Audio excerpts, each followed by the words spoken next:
పట్నంలో పుట్టి పెరిగి అక్కడ ఫాస్ట్ కల్చర్కి కళ్యాణి అలవాటు పడినట్టుంది. కళ్యాణి నిద్రపోతున్న నాకు ఫోన్ చేసి బయటికి రమ్మంది. ఏమైనా మాట్లాడాలేమో అని నేను వెళ్ళాను.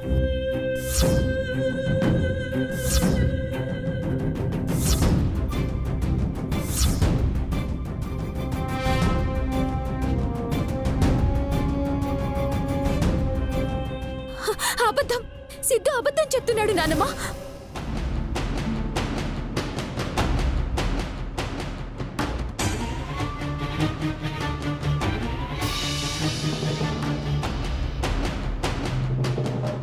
అరే సిద్ధుని చెప్పనువు కళ్యాణి.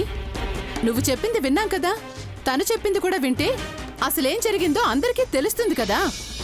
నువ్వు చెప్పు సిద్ధు. మాట్లాడుతుంది అనుకుని వెళ్తే కళ్యాణి హద్దులు దాటి నాతో క్లోజ్గా మూవ్ అవ్వడానికి ట్రై చేసింది.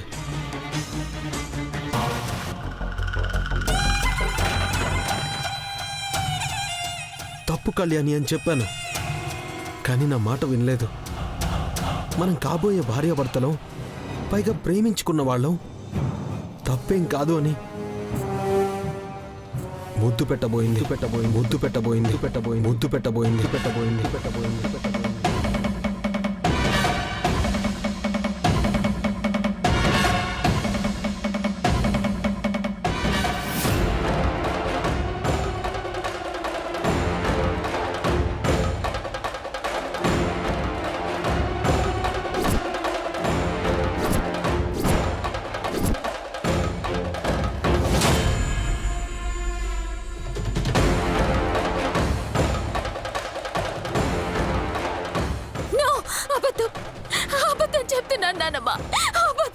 కళ్యాణి పూర్తిగా చెప్పు నువ్వు.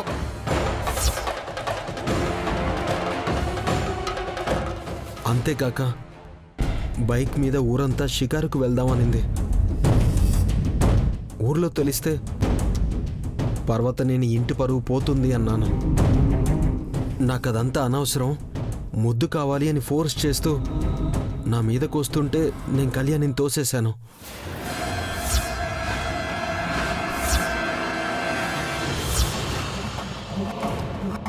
అప్పుడే సంపద వచ్చింది.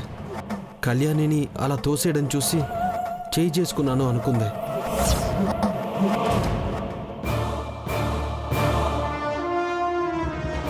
సంపద చూసేసరికి సంపద మీ అందరికీ చెప్తుందని వెంటనే మాట మార్చి నేను కొట్టాను అని చెప్పింది.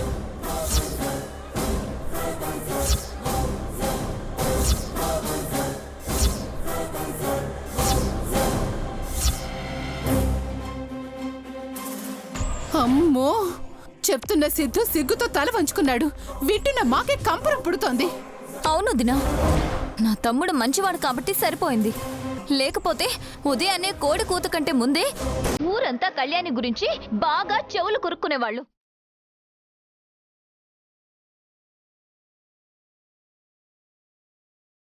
చెవులు కొరుక్కుంటే పర్వాలేదు పల్లవి. దారిని వెళ్తున్న వాళ్ళు కళ్యాణిని చూసి చీ కొట్టకపోతే చాలు.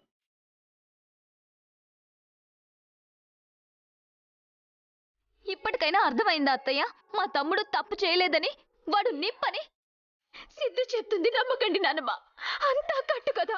అసలు జరిగింది వేరు, వీడు చెప్తుంది వేరు. రే, మర్యాదగా నిజం చెప్పరా.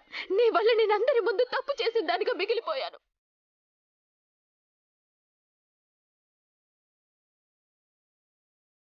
చెప్పు, నిజం చెప్పు. చెప్పరా, చెప్పు. కళ్యాణి, కళ్యాణి, చొక్కా వదులు.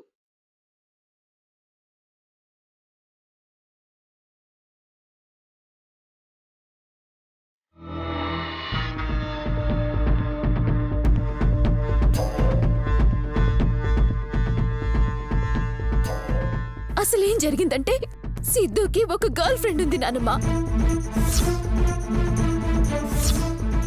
మొన్న స్టోర్ రూమ్ లో ఉందని నువ్వు గొడవ చేసిన అమ్మాయేగా?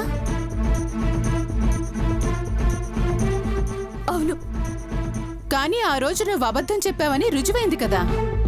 మదర్ ప్రామిస్ గా నేను చెప్పేది నిజం. సిద్ధు తన గర్ల్ ఫ్రెండ్ అనుకొని నాతో మాట్లాడాడు. అవన్నీ ఫోన్లో రికార్డ్ చేశాను.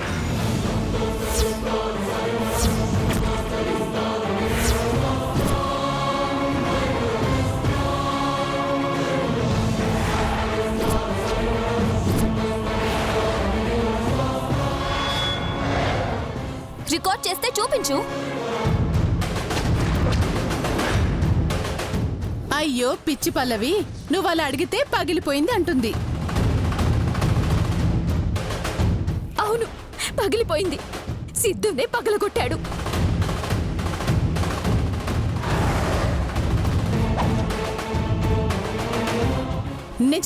నేను చెప్పాను కదా.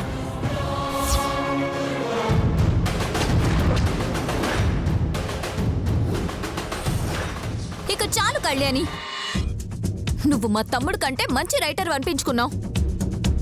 తప్పు చేసిందంతా నువ్వు, కానీ దోషిగా నిలబెట్టింది నా తమ్ముణ్ణి.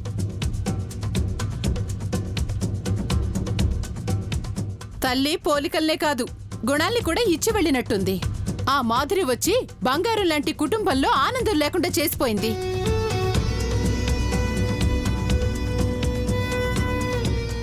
బాధలన్నీ మర్చిపోయి మళ్ళీ ఇల్లు ఆనందంగా ఉండేలోపు వారసురాలుగా ఈ కళ్యాణి వచ్చింది. ఆ రోజు నుండి ఇంట్లో ప్రశాంతతే లేదు. ఈ అనుపమేమో దారిని పోయే దరిద్రాన్ని అలా ఎలా వెళ్ళిపోతావు, మా ఇల్లు విశాలంగా ఉంటుంది, ఇంకొన్ని రోజులు ఉండిపో అని తీసుకొచ్చింది.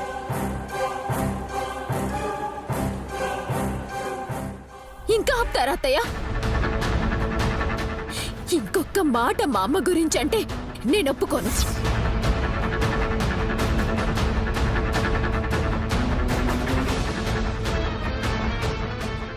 ఎదుటి వాళ్ళని అనే ముందు మన గురించి కూడా మనం ఆలోచించుకోవాలి.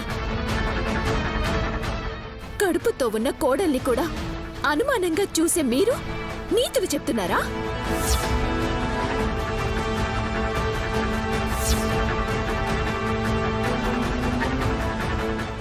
మీరిలా నీతులు చెప్తుంటే దెయ్యాలు వేదాలు వల్లించినట్టుంటుంది. ఏం కూసావే?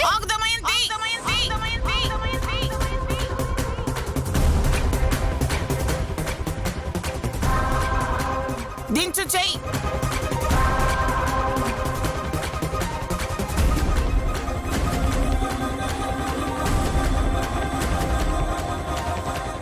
అమ్మా చూసావా ఏమంటుందో? తప్పు చేసిందే కాకుండా ఎన్నేసి మాటలంటుందో చూసావా? నువ్వు అనుపమ దీన్ని చిన్నపిల్ల అని వెనకేసుకొస్తున్నారు. కానీ ఈ కళ్యాణి రాత్రిపూట షికార్లకు పిలిచి హద్దులు దాటాలని చూసింది. ఇది చిన్నపిల్లేంటమ్మా? అది నిజమని ఇంకా రుజువు కాలేదు దమయంతి. అలా అని అబద్ధమని కూడా రుజువు కాలేదు కదమ్మా. అందుకే తొందరపడద్దు అంటున్నాను. సిద్ధు కళ్యాణి ఒకరినొకరు ప్రేమించుకుంటున్నారని అందరికీ తెలుసు. వాళ్ళ మధ్య ఎప్పుడేం జరిగిందో ఎవరికీ తెలీదు.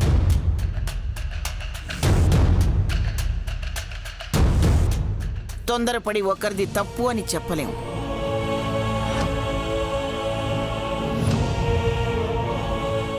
అవునమ్మా, మీరు చెప్పింది నిజం.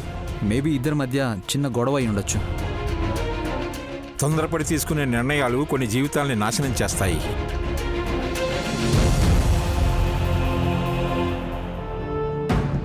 ఒక నిర్ణయం తీసుకున్నాక దానివల్ల జరిగే నష్టాన్ని మళ్ళీ మనం వెనక్కి తీసుకోలేం. జరిగింది ఇంతటితో మర్చిపోండి. లోపలికెళ్ళండి.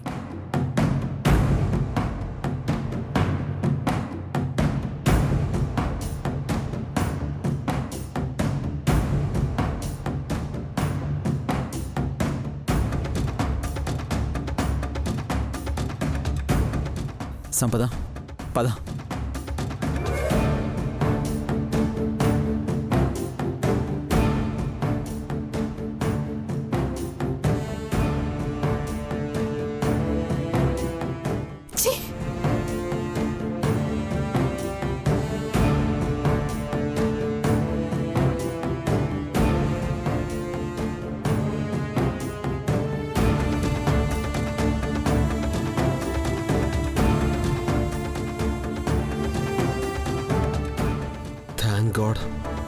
పెద్ద గండం నుంచి బయటపడ్డాను.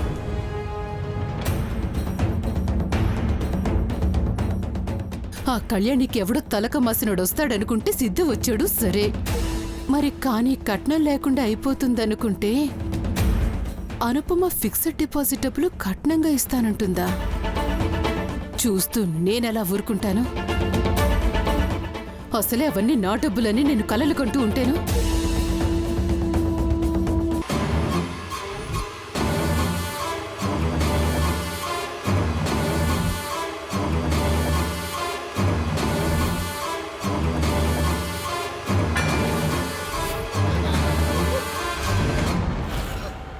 ఇవ్వవే. సంపద మధ్యలో రాకు.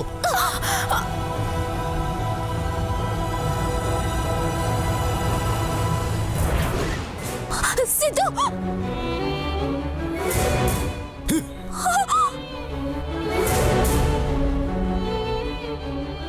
ఎంత పెద్ద ప్రమాదం తప్పింది. పొరపాటున నేను పడిపోయి ఉంటే నా చిన్నారి పరిస్థితి ఏంటి? ఊహించుకుంటేనే భయమేస్తుంది. సిద్ధు ఎందుకు పిచ్చివాడిలా బిహేవ్ చేస్తున్నాడు? కళ్యాణి మీద కోపం నా మీద చూపించడం ఏంటి? కళ్యాణిని కొడితే అందరి ముందు బ్యాడ్ అవుతాడనే కదా నేను సిద్ధుని ఆపడానికి ప్రయత్నించింది. అదర్థం చేసుకోకుండా నేను కింద పడిపోయేటప్పుడు కూడా నా గురించి ఆలోచించలేదు. సిద్ధులో ఎలాంటి చలనం లేదు. ఇలాంటి వాన్న నేను ప్రేమించింది అనిపిస్తుంది. నా మీద నాకే కోపం వస్తుంది. సిద్ధు గురించి నా గురించి అందరికీ తెలిసిపోతుందని, ప్రాబ్లంలో పడిపోతామని కళ్యాణి మీద చేసుకున్నాడా? లేకపోతే నిజం అందరికీ తెలిస్తే కళ్యాణితో పెళ్లి జరగదు అని ఇన్ని అబద్ధాలు ఆడుతున్నాడా?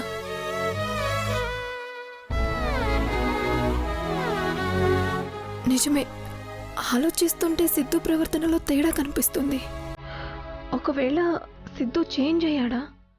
కళ్యాణి అంటే ఇష్టం పెంచుకున్నాడా?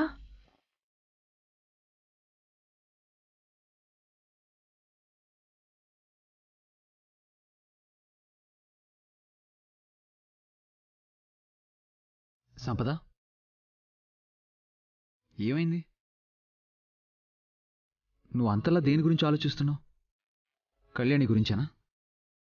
అవునండి, పాపం కళ్యాణి. అందరూ తనదే తప్పంటున్నారు. అలాగే ఆలోచిస్తున్నారు కూడా. ఒకవేళ తప్పు సిద్ధుదయ్యి ఉండొచ్చు కదా. నిజమే కావచ్చు. ఈ విషయంలో ఎవరిని వేలెత్తి చూపించినా అనుమానించినా పోయేది ఈ ఇంటి పరువే. అందుకే ఎవరికి ఎవరిని అనుమానించాలో, ఎవరి మాట నమ్మాలో అర్థం కాక అలా ఉండిపోయారు. సిద్ధు అన్నాడని కాదు, కానీ కళ్యాణి తప్పు చేయలేదని నేను కానీ అనుపమమ్మ కానీ గట్టిగా వాదించలేకపోవడానికి కారణం కళ్యాణి మొండిది, అలాగే తింగర్ది, అలాగే మంచిది కూడా. తన్ని అర్థం చేసుకోవడం కొంచెం కష్టమే. ఎప్పుడు ఎలా ఉంటుందో తనకే తెలీదు. కానీ నాకెందుకో కళ్యాణి తప్పు లేదనిపిస్తుందండి. తప్పెవరిదో కాలమే నిర్ణయిస్తుంది. మేబీ వాళ్ళ మధ్య చిన్న చిన్న మిస్అండర్స్టాండింగ్స్ ఉన్నట్టున్నాయి, అందుకే అలా. అయినా నువ్వెందుకు ఇంతలా ఆలోచిస్తున్నావు? ఇది నువ్వు రిలాక్స్గా ఉండాల్సిన టైం. మన బేబీ గురించి ఆలోచించు. మనం ఇప్పుడు చేయాల్సింది మన బేబీ గురించి కలలు కనడం, మన బేబీ గురించి ఫ్యూచర్ ప్లానింగ్స్, లైక్ ఏ స్కూల్లో జాయిన్ చేయాలి, ఎలా పెంచాలి, మనం ఎంత ఆనందంగా ఉండాలి. సరేనా? నువ్వు డల్గా ఉన్నా, బాధగా ఉన్నా నేను చూడలేను సంపద. ఏది నా కోసం ఒక్కసారి నవ్వు. నవ్వు. అది అలా నవ్వుతూ ఉండాలి.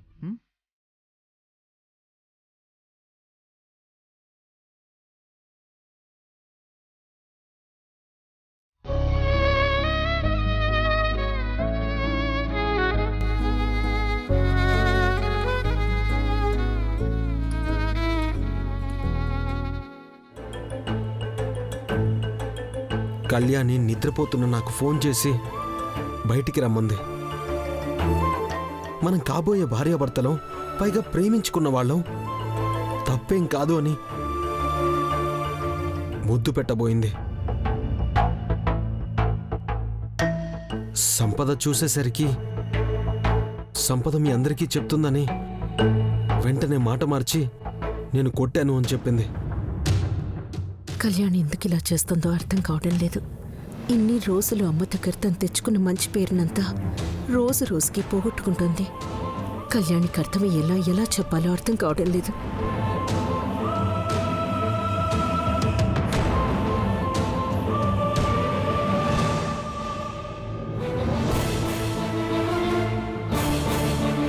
అమ్మా, కన్నీళ్లు తుడిచినంత సులువుగా మనసులో బాధని తుడవలేవు కదమ్మా. నేను రాకముందు వరకు నీకు ఈ ఇంట్లో ఎలాంటి ప్రాబ్లం ఉండేది కాదు కదా. అందరూ గౌరవంగా అమ్మ అని పిలిచేవాళ్ళు. అలాంటిది నా వల్ల నీకు చాలా ప్రాబ్లమ్స్ వస్తున్నాయి. నా వల్ల అందరితో మాటలు పడాల్సి వస్తుంది. నేనెవరెన్ని మాటలన్నా బాధపడ్ను. నీ పద్ధతి నాకు బాధ కలిగిస్తుంది కళ్యాణి. నేను నిజం చెప్పినా నమ్మే పరిస్థితుల్లో ఈ ఇంట్లో ఎవ్వరూ లేరు. అలా చేశాడు సిద్ధు. కానీ ఏదో ఒకరోజు మీ అందరికీ నిజం తెలుస్తుందమ్మా. అప్పటి వరకు మీరు చూస్తున్నదే మీరందరూ నిజమని అనుకుంటారు.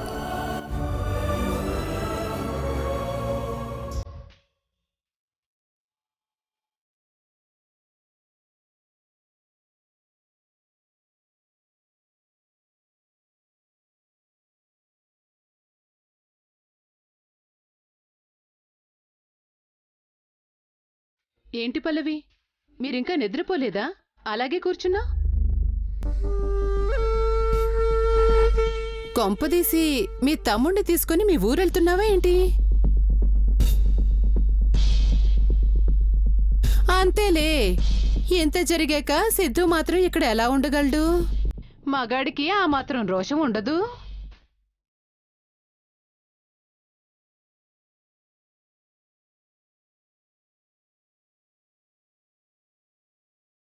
అవును వదినా, నాకసలు మొదటి నుంచి ఈ సంబంధం ఇష్టం లేదు. ఏదో వీడు ప్రేమించానంటే తప్పక ఒప్పుకున్నాను. ఇప్పుడు ఒప్పుకొని తప్పు చేశాననిపిస్తుంది. అందుకే ఉదయాన్నే మా పుట్టింటికి వెళ్ళిపోతాం.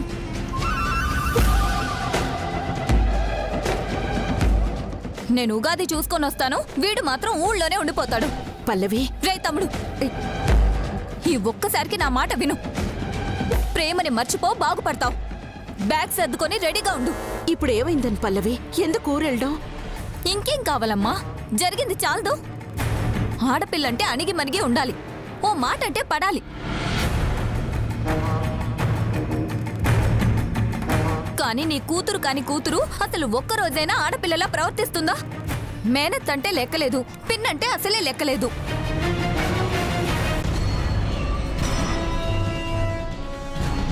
మన సంగతి వదిలే పల్లవి. కనీసం కాబోయే మొగుడంటే అయినా భయమో భక్తో ఉండాలి కదా.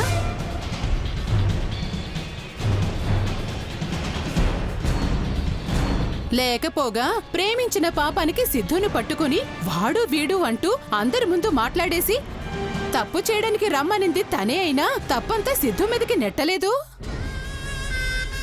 అవును దినా, పోయి పోయి ఇలాంటి అమ్మాయిని ప్రేమించాడు వీడు. సిద్ధుని చూస్తే పాపం అనిపిస్తుంది. సిద్ధు పరువంతా గంగలో కలిపేసింది. అయినా నాకెందుకులే పల్లవి, రేపొద్దున మీరు పెళ్లి వద్దనుకుంటే ఇదంతా చేసింది దమయంతి, మార్చేసింది పల్లవి సిద్ధుల మతి అని అమ్మ కూతుర్లు నా మీద పడతారు. మా అమ్మ వెనక ముందు చూసుకోకుండా నా చెంపలు వాయిస్తుంది. అందుకే నేను కూడా టీవీ ముందు ఉన్న ప్రేక్షకుల్లాగా జరిగేదంతా వీక్షిస్తూ ఉంటాను. ఏదున్నా మీరు చూసుకోండి. చూసుకోడాలు మాట్లాడుకోడాలు లేవు దినా. చూసాం కదా ఈ కళ్యాణి గారి బాగోతాం, ఇక చాలు. జరిగిందంతా మా అమ్మ మాణెమ్మకి తెలిస్తే భలే సంబంధం కుదిర్చావే నా కొడుక్కి అని నా మక్కలు ఇరగదీస్తుంది. అమ్మో, అది తలుచుకుంటేనే నాకు భయం వేస్తుంది. అమ్మా అనుపమమ్మ, నీ కూతురు వద్దు, మీరిచ్చేవి ఏమీ వద్దు. ఇక మీకు మాకు రామ్ రామ్. రే తమ్ముడు, నువ్వు రారా, బట్టలు సర్దుకుందాం. అది కదక్క. నడవరా, ఏది కాదు. పల్లవి,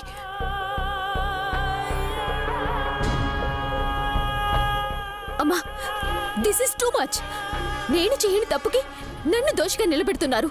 నన్ను అడ్డం పెట్టుకొని నిన్ను అనరాని మాటలు అంటున్నారు. సిద్ధుతో పెళ్ళవ్వాలనుకుంటేనే కదా మనం ఇవన్నీ పడాలి. నాకు సిద్ధుతో పెళ్ళొద్దమ్మా.